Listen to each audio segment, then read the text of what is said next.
If you look closely, you can see that we're currently looking at an Australian cockatiel.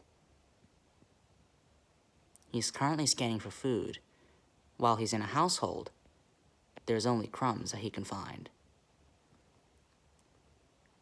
His pair mate is also behind him. They're not male or female, they're both male. They're work partners, or partners. Cockatiels travel in packs. As we can see here, this pack runs 2 short, as most of them travel in 4. So what we're witnessing here is pretty rare. It appears they're not happy that both of them can't find any food. But they're persistent, and they continue. The dominant male is sitting in the shadows.